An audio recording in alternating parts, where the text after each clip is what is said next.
Okay, we're looking at the Continuous Positive Airway Pressure machine, CPAP. This is basically what it looks like and how it works. It works with a mask. So patients with sleep apnea usually have to sleep with this mask on.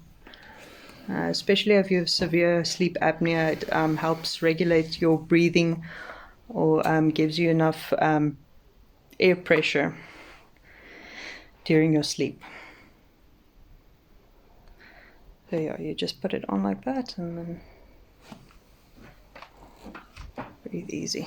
There you can see the details. So the machines are set specifically for the patient using it.